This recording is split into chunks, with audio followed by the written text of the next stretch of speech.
महाराज जी, हमारी बात का लोगों को बहुत बुरा लगता है एक बात, परंतु हम कह देते हैं। बोल रहे संभाल लोगे तो संभाल।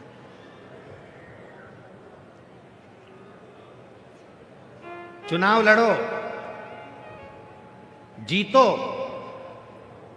पर मंत्री की कुर्सी पर बैठने की जिद मत करो। नीचे रहकर जो तुम दुनिया के लिए कर सकते हो वो ऊपर जाकर नहीं कर सकते, ये निश्चित है। कठिन है। उस जगह पर तुम्हारे ऊपर बहुत सारे कमांड रहेंगे, ये नहीं करना, वो नहीं करना, ऐसे रहना, वैसे रहना। बहुत कठिन है, बहुत कठिन।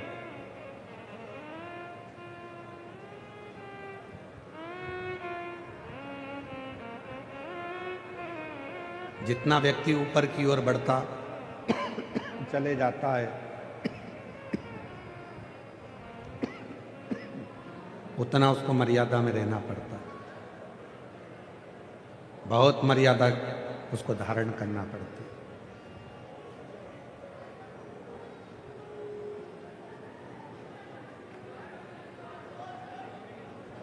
पहले ट्रेन से सफर करते थे महाराज जी,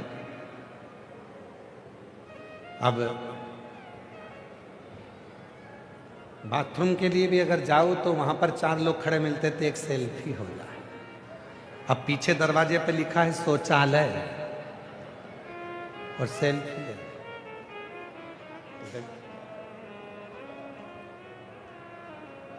जो छोटे रहकर कर सकते, इतने छोटे हो जाओ, इतने छोटे हो जाओ कि परिवार में जितने बड़े बनकर रहोगे उतना तुम्हारे जीवन में दुख होगा। आप हंसना भूल जाओ।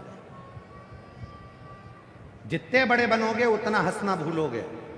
जितने बड़े बनोगे उतनी जिम्मेदारियां बढ़ती चली जाएगी। जितने बड़े बनोगे चेहरे की हंसी चली जाएगी। जितने बड़े बनोगे भोजन छूट जाएगा। जितने बड़े बनोगे पहनने का तरीका छूट जाएगा। छोटे हो जाओ, छोटे। बड़े बनना ही नहीं। जो बहुत बड़ा बन जाता है उसको तो हंसना भी नहीं आता है। तुम कभी देखना, कभी जिंदगी में जाओ बड़े बड़े ऑफिसरों के पास में, बहुत बड़ा ऑफिसर है, बहुत बड़े पद पे बैठा है, कभी उसको खिलखिलाते हंसते हुए देखना, दिखेगा कभी तुमको हंसता हुआ? हमेशा मुसद्दी लाल जैसा ही दिखेगा। बोलो क्या हुआ? मैंने फाइल देख ली है, 4 दिन बाद आपके पास में आ जाएगा। अब इतने में कहीं का कह दे, सर भगवान ने ये 32 दांत दिए हैं, थोड़ा सा मुस्कुरा दिया करो, थोड़ा सा। तो हमने पहले कहा था, जिंदगी मिली है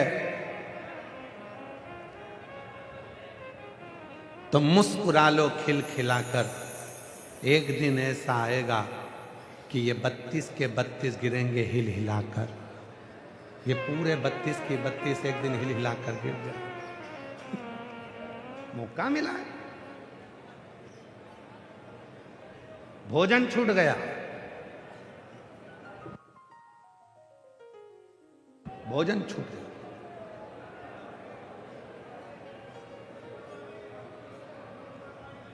जो बहुत ऊपर पहुंच जाता है, बहुत उन्नति की सीढ़ी पर पहुंच जाता है, तो भोजन भी छूट जाता है, कुछ नहीं खा सकता। ईमानदारी से बोलना, भंडारे की पूड़ी और भंडारे की सब्जी अच्छी लगती कि नहीं लगती? जम के बोलो जरा, अच्छी लगती ना?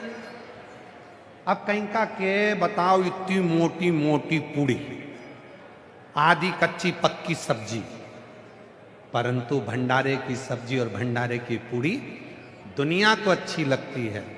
जो ऊंचे पद पर बैठा है, अधिकारी बनकर बैठा है, उसको भी पसंद आती है, पर वो जमीन पे बैठ के नहीं खा सकता। उसको बड़ी बड़ी टेबल चाहिए, कुर्सी चाहिए और थोड़ा सा सावधानी से भोजन करे। पर जो छोटा है, जिसने सोच लिया आग लगे बस्ती में अपन रहो मस्ती में, अपन तो लगा सिर पे पल्लू। और मैं तो कहूंगा राजस्थान के पहनावे जैसा पहनावा नहीं। राजस्थान के पहनावे जैसा पहनावा नहीं। आग लगे बस्ती में अपन रो,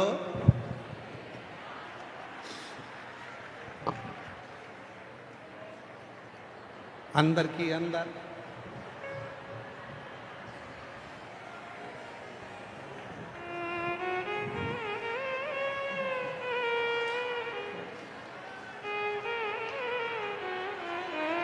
अब वो इसके जैसा कोई पहनावा नहीं है, राजस्थान जैसा मस्त खा लिया पी लिया।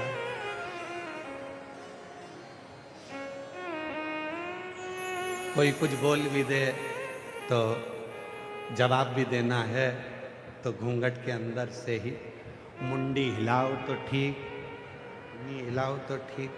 सास के तूने, मैंने परसों के दिन एक बात बोली थी, तूने हमारा उत्तर नहीं दिया, तो इतने में के तो सुना ही नहीं दिया।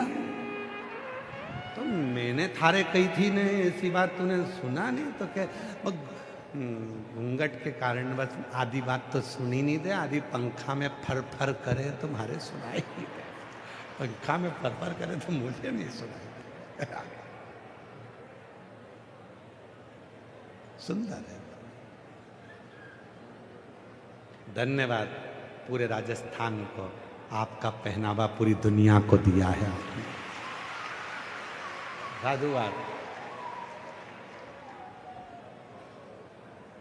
और तो और राजस्थान के राजपुतानाओं का खम्मा घड़ी सा।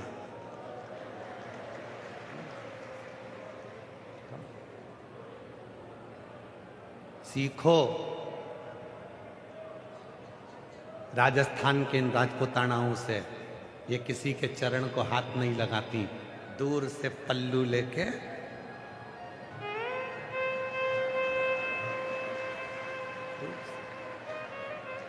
उनको मालूम है। एक मेरे घर के बुजुर्ग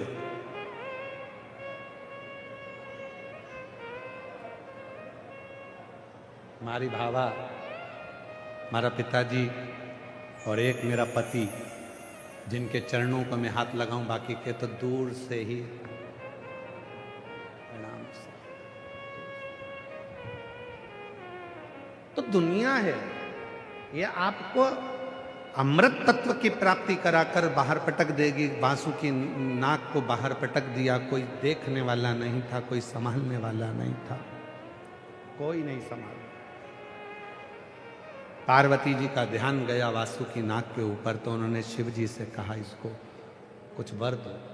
शंकर जी पहुंचे, वासु की नाक को देखा, वासुकी, ए वासुकी, ये तेरी दशा कैसे हो गई? वासुकी ने कहा, मंथन करते समय देवताओं ने मुझे पकड़ा था, असुरों ने मुझे पकड़ा था, पूरा शरीर मेरा टूट गया, पूरा शरीर टूट गया।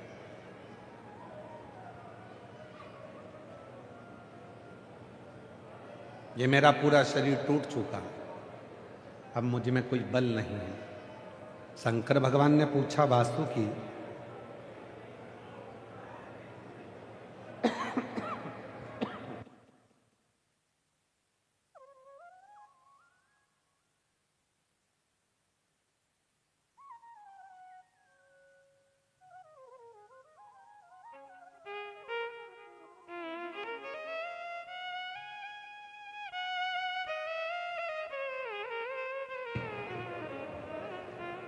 वासुकी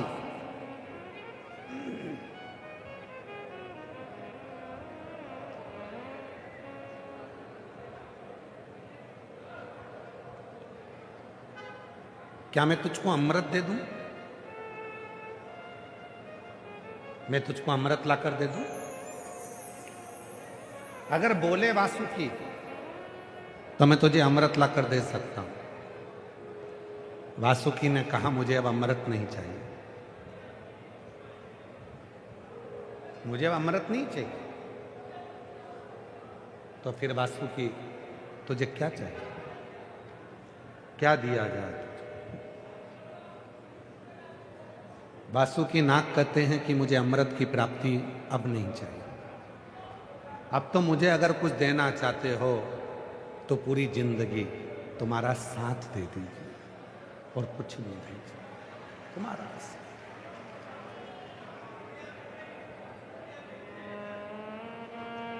इससे ज्यादा मुझे कुछ नहीं चाहिए, बस तुम्हारा साथ मिल जाए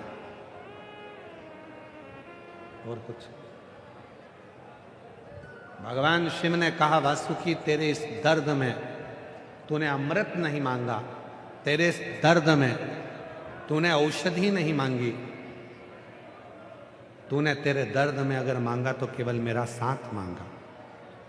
आज से मैं तुझे अपने गले में धारण करता हूं, तुझे मैं अपने गले में धारण करूं। लोग मेरी पूजन करेंगे तो तेरी भी पूजन होगी। तू साधारण नहीं है, तूने जनमानस को अमृत दिया। जो दूसरे को सुख देना जान जाता है, जो दूसरे के चेहरे पर खुशी लाना प्रारंभ कर देता है, जो दूसरे के जीवन में अच्छाइयाँ करना प्रारंभ कर देता है, एक दिन भगवान देव आदिदेव महादेव उसको अपने कंधे पर धारण कर कर उसको उन्नति की ओर बढ़ा देते हैं। एक कथा आती है,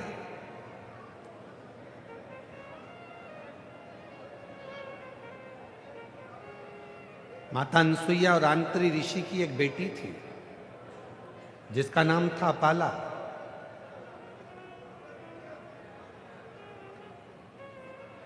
माता अनसुईया के गर्भ से एक बेटी ने जन्म लिया था जिसका नाम था अपाला।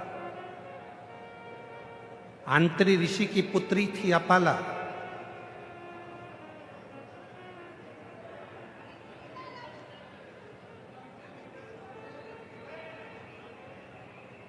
भगवान श्री दत्तात्रेय, भगवान श्री दुर्वासा, भगवान श्री चंद्रदेव, इनकी बहन के रूप में भी माना जाता है अपाला।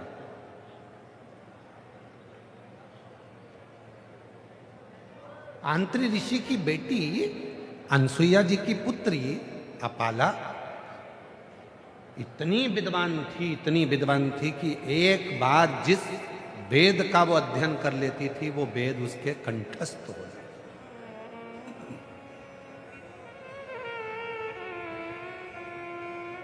जिस वेद को वो पढ़ती थी वो वेद उसको कंठस्थ हो जाता। अपाला।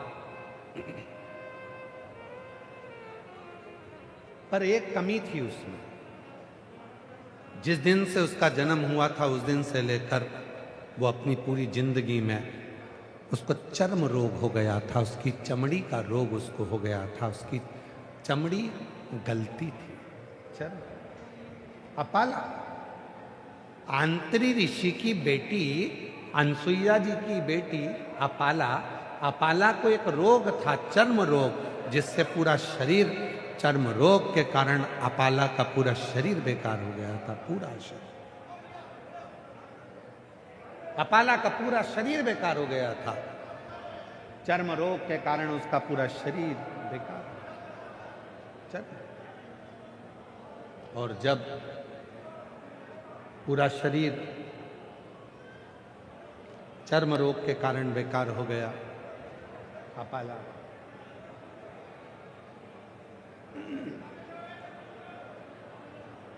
अध्ययन करती थी, वेद पढ़ती थी, कंठस्थ थे, पर शरीर में रोग था। शरीर। शिव महापुराण की कथा कहती है, पैसे वाले होना सरल है पर अमीर होना कठिन है। पैसे वाला होना सरल है पर अमीर होना कठिन है। आप में से जितने लोग बैठे हैं, हो सकता है आप में से कई लोग पैसे वाले हों और हो सकता है कई लोग अमीर भी हों। पर हमारे यहाँ शिव पुराण को अमीर अलग बात कही गई। थोड़ा सावधानी से कथा को सुनिएगा। आज कथा का 7वां दिन है। कहते हैं आखिरी दिन मेहमान जब जाते हैं तो बच्चों के हाथ में कुछ देकर जाते हैं, और आखिरी दिन शिव पुराण जाती है तो तुम्हारी झोली में भी कुछ देकर जाती है।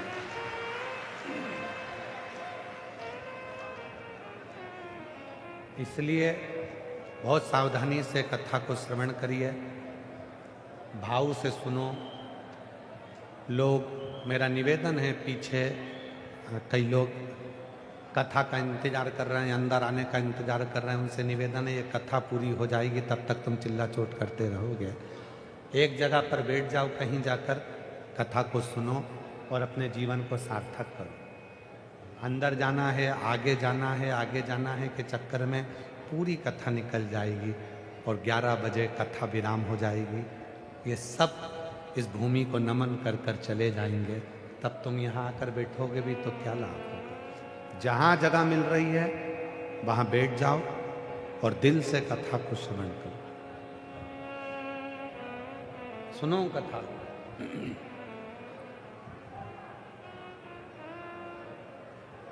ये मौका फिर नहीं मिलने वाला भीलवाड़ा में। वो तो महामंडलेश्वर श्री बाबूगिरी जी महाराज का शिव जी से कई पुराना संबंध होगा जो ये शिव पुराण यहाँ चलकर आई है। इसलिए इस मौके को मत छोड़ो, जहाँ जगह मिल जाए वहाँ बैठ जाओ। आगे जाने की जगह ढूंढने की समय अब नहीं बचा, अब तो बस केवल कथा श्रवण करो।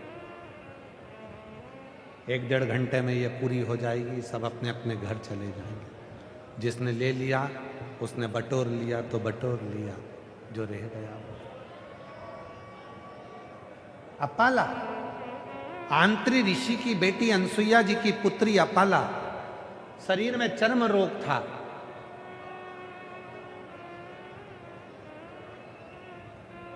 वेदों का अध्ययन बहुत था, जो पढ़ती थी उसको याद हो जाता था। पैसे वाला होना और अमीर होना दोनों में अंतर है। अपाला की कथा में ये प्रसंग शिव महापुराण में हम आपको कहें, पैसे वाला तो कोई भी हो सकता है पर अमीर हर कोई नहीं हो सकता। अमीर नहीं हो सकता। तो किसी ने पूछा गुरुजी पैसे वाले और अमीर में क्या अंतर है? तो शिव पुराण कहती है जिसके घर में धन है, जिसके घर में दौलत है, जिसके घर में सोफा है, फ्रिज है, एसी है, कूलर है, पंखा है, वॉशिंग मशीन है, रसोई घर है, पलंग है, सब आराम से आनंद से सारा ठाट भरा पड़ा है, बैंक में पैसा पड़ा है 2-4 लाख रुपए, अलमारी में 25-50 हजार रुपए पड़े हुए हैं, तो दुकान चल रही है, फैक्ट्री चल रही है, सब कुछ है तुम्हारे पास में, समझ लेना तुम पैसे वाले हो। फिर अमीर का क्या लक्षण है? तो शिव पुराण कहती है दुनिया का सबसे अमीर व्यक्ति वो है जिसको रात्रि में नींद अच्छी आ रही हो, भोजन पच रहा हो, शरीर में कोई रोग ना हो, शरीर में कोई तकलीफ ना हो, शरीर में कोई कष्ट ना हो। मालूम पड़े रात को सोने से पहले सिर पे बाम लगाना पड़ रहा है, कपड़ा बांध के सोना पड़ रहा है, इधर टेबलेट पड़ी है सिर दर्द की, इधर दवाई रखी है खांसी की, इधर ये दवाई पड़ी, उधर वो दवाई पड़ी, जहाँ सोते हो उसके पास की पूरी टेबल दवाइयों से भरी पड़ी है। समझ लेना कि तुम पैसे वाले तो हो पर अमीर नहीं बन पाए, तुम गरीब की गरीब रहो। तुम अमीर नहीं हो। पैसा कमा लेना अमीरता नहीं देता। पैसा कमाने के बाद सुख चैन की नींद रात्रि को आए, जैसे ही पलंग पर सोए और देख घर्राटे मार चकाचक नींद आए और सुबह 4-5 बजे नींद खुले, समझ लेना पैसे वाले से बड़े तुम अमीर हो। एक दवाई खाना ना पड़े, एक दवाई भी तुमको खाना ना पड़े, समझ लेना दुनिया के सबसे अमीर व्यक्ति तुम हो। प्रथम सुख निरोगी काया और द्वितीय सुख घर में माया। पहला सुख है निरोगी काया। अगर तुम सुखी हो तो समझ लेना कि तुम सबसे बड़े सेठ हो। और कई लोग ऐसे हैं जिनकी 6-6 फैक्ट्री, 8-8 कपड़े, अरे ये दुकान, वो दुकान, प्लाट, कॉलोनी, ये वो, और मालूम पड़े रात को नींद नहीं आ रही है, उल्लू जैसा जाग जाग कर घूम रिया है, फिर रिया है, नींद नहीं आ रही, नींद नहीं आ रही, डॉक्टर साहब मुझे नींद नहीं आ रही। डॉक्टर साहब ने नींद की गोली दे दी, लो साहब खाओ। डॉक्टर साहब तो भी नींद नहीं आ रही। तो डॉक्टर ने भी कह दिया, हमको लगता है तुमको उल्लू की हवा लग गई। नींद रात रात भर नींद नहीं आ रही, क्यों? बेचैनी है शरीर में, कहीं एसिडिटी हो रही है, कहीं डाइजेशन गड़बड़ हो गया, कुछ खा सकते नहीं हो। सारे घर के बच्चे बढ़िया चकाचक खा रहे, चाउमीन खा रहे, पिज्जा खा रहे, बर्गर खा रहे, ये खा रहे, वो खा रहे, और तुम जरा सा भी अगर कुछ खा लेते हो एसिडिटी बढ़ जाए, थोड़ी थोड़ी में दे डकरा डकार पे डकार, डकार पे डकार, और क्या क्या मैं पैसे वाला, 6 गाड़ी, 5 फैक्ट्री, मंजिल मकान, बंगला, sofa set, dinner set, half set, खुद तो अपसेट।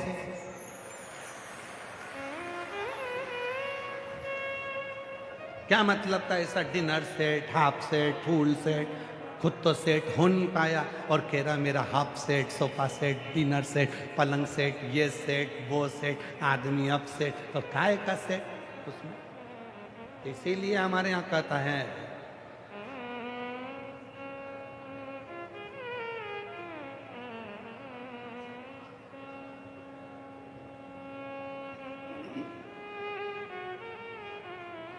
इसीलिए कहते हैं महाराज, ओ महाराज चार भुजारो नाथ, महाराज चार भुजारो नाथ, जो भी दीजे दीजे मन, दीजे भर भर हाथ, मारो चार भुजारो नाथ, मारो चार भुजारो नाथ, जो भी दीजे दीजे माने, दीजे भर भर हाथ, मारो चार भुजारो। बोलो बोलो बोलो नाथ, जो भी दीजे दीजे माने, दीजे भर भर हाथ, मारो चार भुजारो नाथ,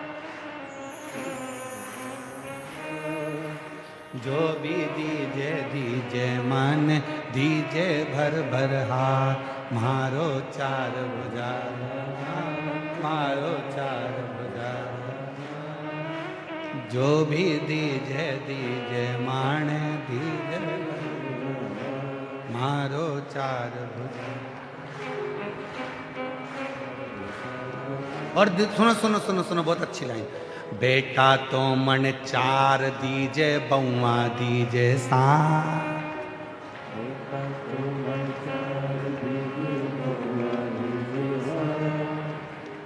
बेटा चार, बहू सात नहीं, सात, नहीं तो तुम गलती में बोल दो और चार भुजा जी दे भी दे, इसलिए थोड़ा सावधानी। अरे बेटा तो मन चार दीजे, बउआ दीजे सात, बेटा तो मन चार दीजे, बउआ दीजे, पोता तो मन ऐसो दीजे, पोता तो मन, पोता तो मन ऐसो दीजे, ओ दीजे फूल गुलाब, मारा चार भुजारो नाथ, मारा चार भुजारो नाथ, जो भी मांगू दीजो मन, दीजो भर भर हाथ, मारा चार भुजारो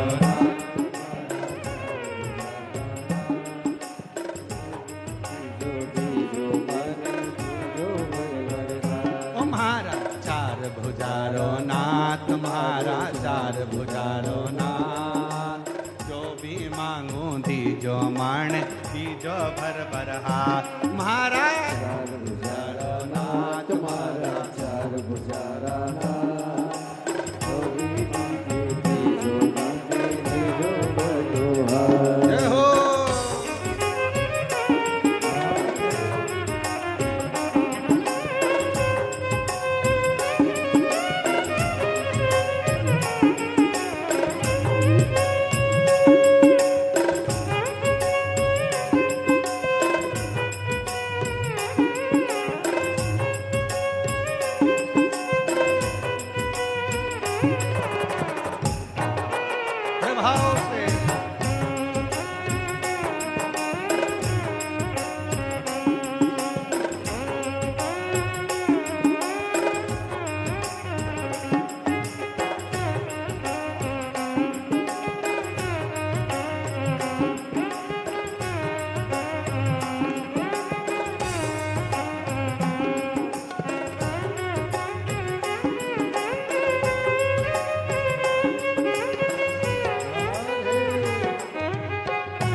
मृत्यु दीजे द्वादशी को दान। एकादशी की मृत्यु दीजे द्वादशी को दान। ओ एकादशी की मृत्यु दीजे द्वादशी को दान। एकादशी की मृत्यु दीजे द्वादशी को दान।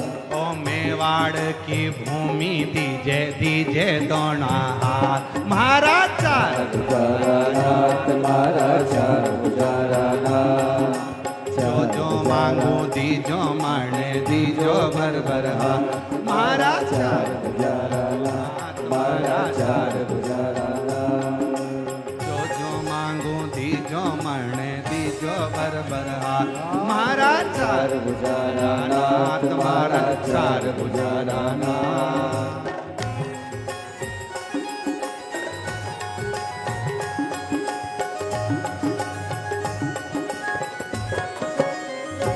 शंभू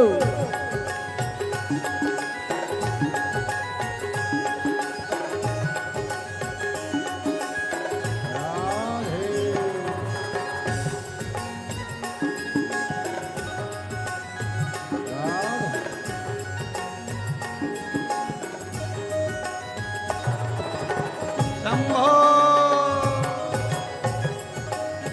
बोल चार भुजा नाथ की।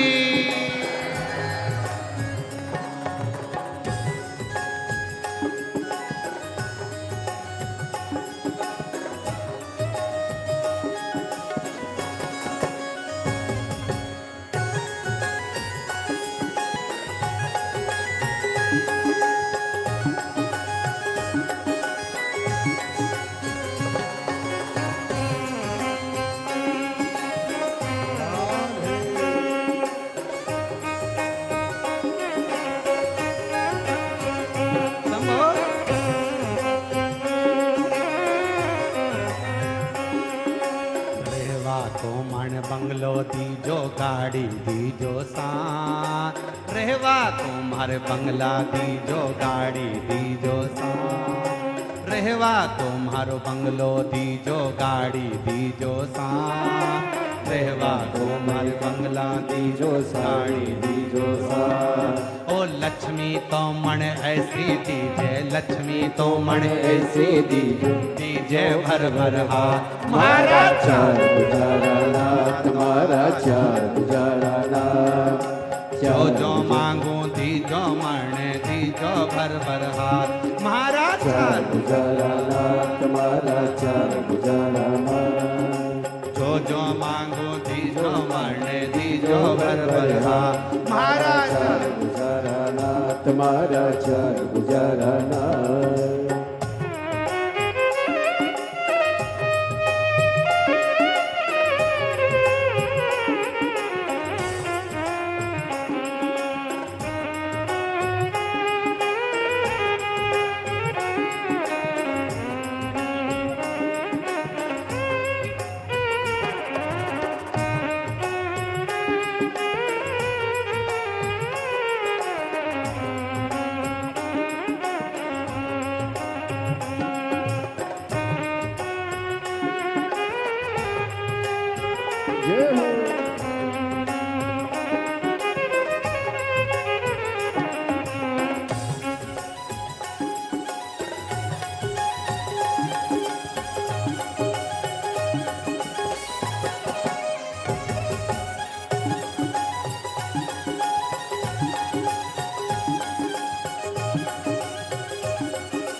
लाला कुमति हटा जो जी सुमति जो दीजो लाला कुमति हटा जो जी। ओ सुमति तो दीजो लाला कुमति हटा जो जी सुमति तो दीजो लाला कुमति हटा जो जी। अरे लक्ष्मी तो मन ऐसी दीजे लक्ष्मी तो मन ऐसी दीजे दीजे भर भर हाथ तुम्हारा चार गुजारा ना तुम्हारा चार गुजारा ना चार गुजारा ना तुम्हारा चार गुजारा ना।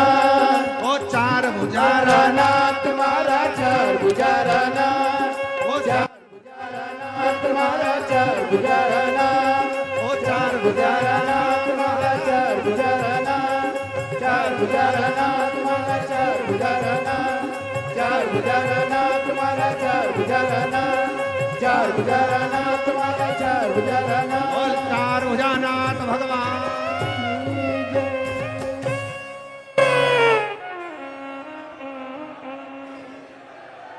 चार गुजारा नाथ महाराज चार जो मांगू दीजो मण दीजो भर भर हाथ महाराज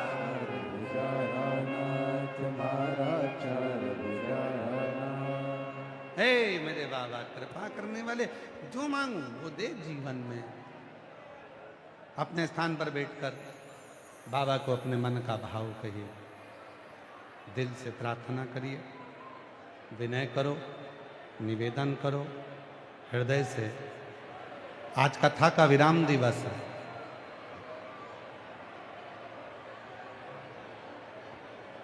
दिल से प्रार्थना करिए, हृदय से बाबा को बोलो। जहां जगह मिले वहां बैठकर बाबा को अपने मन का भाव करिए, हृदय से बोलो। ये कथा आज विराम हो जाएगी। इसके बाद में 17 अप्रैल से 23 अप्रैल तक 1 बजे से 4 बजे तक जापानी park sector number 10 Rohini Delhi में शिव महापुराण की कथा रहेगी। संपूर्ण दिल्ली वालों को बहुत बहुत बधाई हो जो आपकी दिल्ली में बहुत सालों के बाद शिव महापुराण की कथा पहुंची है। हृदय से श्रवण करें। फिर कथा 5 मई से 11 मई रांची झारखंड फुटबॉल ग्राउंड रांची में सुकुरहुटा कांके रांची झारखंड में 1 बजे से 4 बजे तक 5 मई से 11 मई शिव पुराण की कथा रहेगी। आज कथा का विराम दिवस है। दिल से बाबा को प्रार्थना करिए, विनय करिए, निवेदन करिए, विनती करिए। बाबा को अपने मन का भाव कहिए।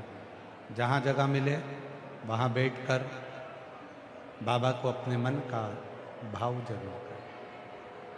साथ में बोला करो, हृदय से प्रार्थना किया करो, निवेदन करो।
श्री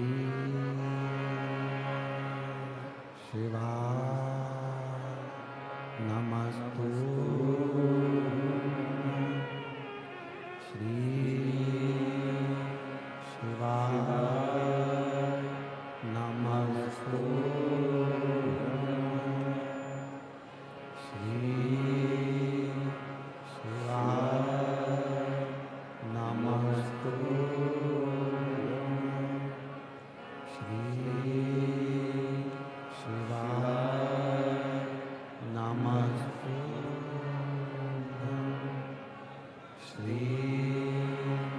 शिवाय नमस्तु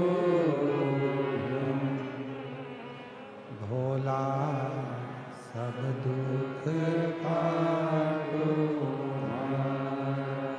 ओ भोला सब दुख काटो शिव शंकर जपो तेरी माला भोले बाबा जपो तेरी माला भोला सब दुख काटो ओ भोला सब दुख काटो वेश है मंगल मंगलकारी वेश है मंगल मंगलकारी शमशान वासी हमारा शमशान वासी हमारा ओ भोला सब दुख काटो हमारा ओ भोला सब दुख काटो हमारा।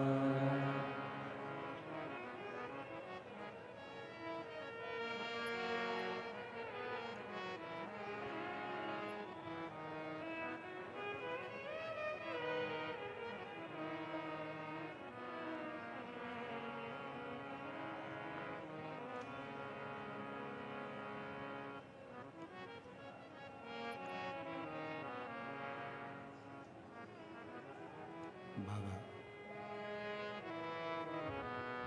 देवादिदेव महादेव भगवान शिव घरधानी त्रिकालदर्शी कैलाशी विनाशी भगवान शंकर की पवित्र कथा कर रहे हैं। शिव महापुराण की कथा वर्णन कर रहे हैं। शिव तत्व कर रहे हैं। पैसे वाला होना सरल है पर अमीर होना कठिन है। अमीर होना कठिन है जब तुम्हारे शरीर में कोई रोग ना हो, तुम्हारे शरीर में कोई बीमारी ना हो, तुम्हारे शरीर में कोई तकलीफ ना हो, तो समझना कि जिंदगी में सबसे ज्यादा अमीर तुम हो। जीवन में सबसे ज्यादा अमीर तुम हो। तुम्हारे शरीर में कोई रोग नहीं है, तुम्हारे शरीर में कोई बीमारी नहीं है, तुम्हारे शरीर में कोई कष्ट नहीं। आप बहुत सेठ, बहुत अमीर। रोग हटे, बीमारी हटे, ये मिल। अपाला आंत्री ऋषि माता अनसुईया जी की बेटी थी। अपाला वेदों का बहुत बड़ा ज्ञान था, जो अध्ययन करती थी वो याद हो जाता था, पर अपाला चर्म रोग से ग्रसित थी। शरीर में रोग आ गया, अब वो रोग छूटता नहीं है।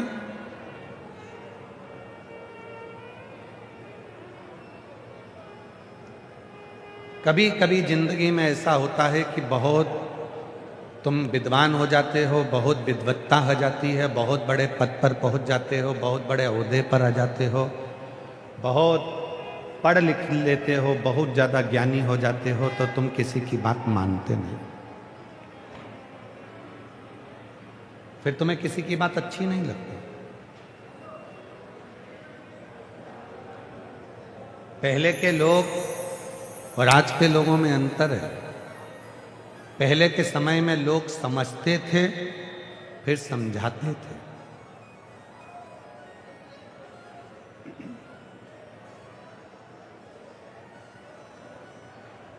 पहले लोग समझते थे, फिर समझाते थे। आज के जमाने में कोई समझने को तैयार नहीं है। दुनिया के लोग केवल समझाने के लिए बैठे हैं। कोई समझना नहीं चाहता, केवल समझाना चाहता है, केवल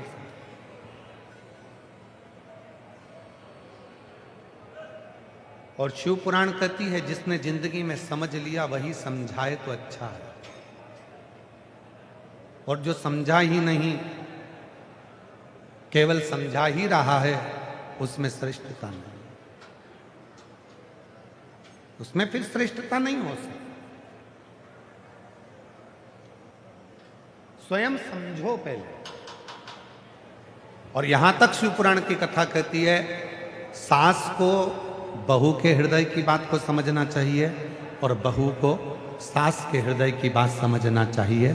जब दोनों एक दूसरे की बातों को समझ लेते हैं, पत्नी को पति के भाव समझना चाहिए, पति को पत्नी के भाव समझना चाहिए। जब दोनों एक दूसरे के भाव समझ लेते हैं तो जिंदगी में कभी क्लेश नहीं होता।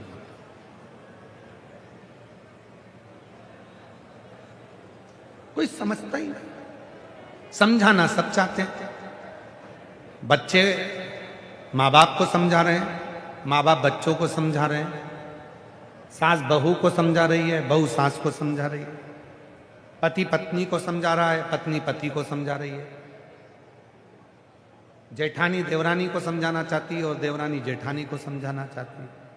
समझना कोई नहीं चाहता। फिर समझेगा कौन? सीवर वाले बाबा को बुला लो, समझ ले। समझेगा कौन?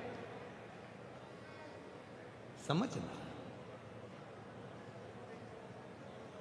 एक बात पूछें, जरा उत्तर दीजिएगा। जिस बर्तन में भोजन बनाते हो उस बर्तन को मांज लेते हो, साफ कर लेते हो, फिर उसमें दूध की बदबू आती है क्या? दूध की गंध आती है क्या? खुशबू आती है क्या? सब्जी बनाते हो, मांज लेते हो, साफ कर लेते हो, उसमें सब्जी की गंध आती है क्या? नहीं। खीर की गंध आती है क्या मांजने के बाद? बर्तन को साफ कर लिया, फिर बर्तन में ना खीर की गंध आती है, ना सब्जी की गंध आती है, ना उस बर्तन में फिर सीरे की गंध आती है, ना उस बर्तन में फिर किसी भी तरह की गंध आती है। पर उसी बर्तन में अगर घासलेट का तेल भर कर रख दो और फिर उसको खाली करो और फिर उसको साफ करो, मांजो, धो, तो घासलेट की गंध चली जाती है क्या? नहीं। फिर वो गंध रहती, फिर वो गंध नहीं जाएगी, फिर वो गंध समाप्त नहीं होगी, फिर वो गंध रहेगी। 4 बार मांज लो तो भी घासलेट की गंध रहती है। 25 बार साफ कर लो तो भी घासलेट की गंध रहती है। डीजल की गंध रहती है, वो डब्बे में, बर्तन में वो गंध आती ही रहती है उसमें। उसी तरह अच्छे कर्म कर लिए तो एक ही बार में संसार से चले गए, फिर दूसरा जन्म नहीं हुआ, एक बार में बर्तन साफ। अच्छा।